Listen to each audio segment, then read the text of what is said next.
Hello বন্ধুরা, সবাই কেমন আছেন? আশা করি সকলেই ভালো আছেন। সবাইকে বিডি জবস ডেইলি নিউজের পক্ষ থেকে স্বাগতম। চলে আসলাম আরেকটা নতুন নিয়োগ বিজ্ঞপ্তি নিয়ে। প্রাথমিক ও গণশিক্ষা মন্ত্রণালয় নতুন নিয়োগ বিজ্ঞপ্তি প্রকাশ করেছেন। চাকরি প্রত্যাশী ভাই বোনদের জন্য অনেক বড় সুখবর। সার্কুলারের বিভিন্ন তথ্য জানতে অবশ্যই বন্ধুরা পুরো ভিডিওটা না টেনে শেষ পর্যন্ত সঙ্গেই থাকবেন।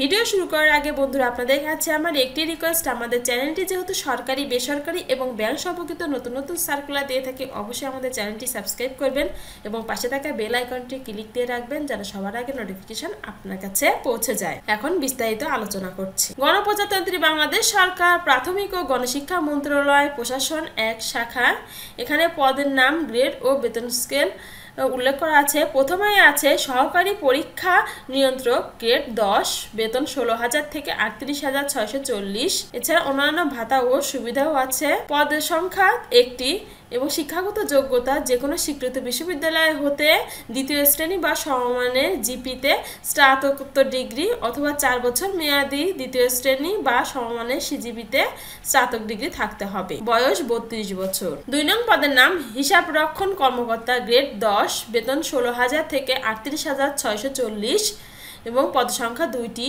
শিক্ষাগত যোগ্যতা যে কোনো স্বীকৃত বিশ্ববিদ্যালয় হতে বাণিজ্যিক বিভাগে যে কোনো বিষয়ে দ্বিতীয় শ্রেণী বা সমমানের সিজিপিতে স্নাতকোত্তর ডিগ্রি থাকতে হবে এবং বয়স 32 বছরের মধ্যে হতে হবে।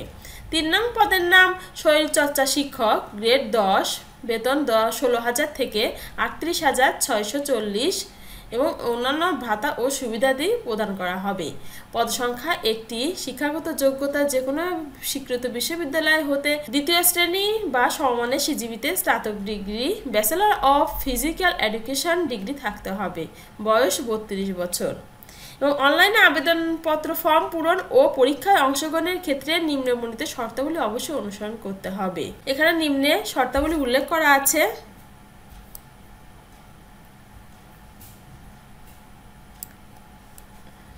প্রার্থীকে মৌখিক পরীক্ষার সময় নিম্নবর্ণিত কাগজপত্রাদি এক সেট সত্যায়িত ফটোকপি সকল মূল কপি প্রদর্শন করতে হবে।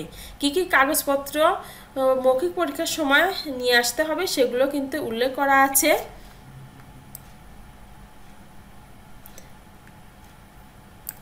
সকল পদের পরীক্ষা একই তারিখে অনুষ্ঠিত হওয়ার সম্ভাবনা থাকায় আবেদনকারীকে একাধিক পদে আবেদন না করার পরামর্শ দেওয়া হলো।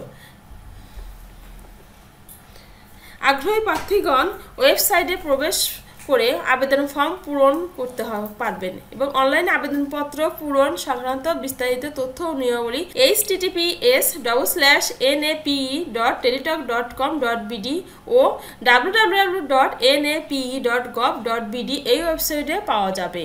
আবেদনপত্র সময়সীমা: অনলাইনে আবেদনপত্র পূরণ ও পরীক্ষার ফি জমাদানের শুরুর তারিখ ও সময় 21 সেপ্টেম্বর 2025 সকাল 10টা থেকে অনলাইনে আবেদনপত্র জমাদানের শেষ তারিখ ও সময় 20 অক্টোবর 2025 বিকাল 5টা পর্যন্ত। নিম্নে আরো শর্তাবলী উল্লেখ করা আছে। এছাড়া বন্ধুরা আপনাকে পরীক্ষার ফি বাবদ সকল পদের জন্য 200 টাকা, টেলিটক সার্ভিস চার্জ 23 টাকা সহ 223 টাকা 72 ঘন্টার মধ্যে জমা দিতে হবে। তবে সকল গ্রেডের পদের ক্ষেত্রে অনগ্রসর শ্রেণী প্রার্থীরা নিয়োগ পরীক্ষার ফি বাবদ 50 টাকা, টেলিটক সার্ভিস চার্জ বাবদ 6 টাকা সহ 56 টাকা 72 ঘন্টার মধ্যে জমা দিয়ে দিবেন। এছাড়া 16222 নম্বরে কিভাবে SMS পাঠাতে হবে সম্পূর্ণ নিয়মাবলী কিন্তু উল্লেখ করা আছে। অবশ্যই বন্ধুরা চাকরি প্রত্যাশী ভাই বোনরা আগে ভালো করে সম্পূর্ণ সার্কুলারটি পড়ে দেখে শুনে বুঝে তারপরে আপনার যোগ্যতা অনুযায়ী আবেদন করবেন। এই ছিল বন্ধুরা আজকে প্রাথমিক ও গণশিক্ষা মন্ত্রণালয়ের একটি নতুন নিয়োগ বিজ্ঞপ্তি। আশা করি চাকরি প্রত্যাশী ভাই বোনদের সবার উপকারে লাগবে। আর এমন নতুন নতুন সার্কুলার পেতে অবশ্যই আমাদের চ্যানেলটি সাবস্ক্রাইব করবেন এবং পাশে থাকা বেল আইকনটি ক্লিক দিয়ে রাখবেন যেন সবার আগে নোটিফিকেশন আপনার কাছে পৌঁছে যায়। সবাই ভালো থাকবেন, সুস্থ থাকবেন। সবাইকে অনেক ধন্যবাদ। দেখা হবে পরবর্তী ভিডিওতে।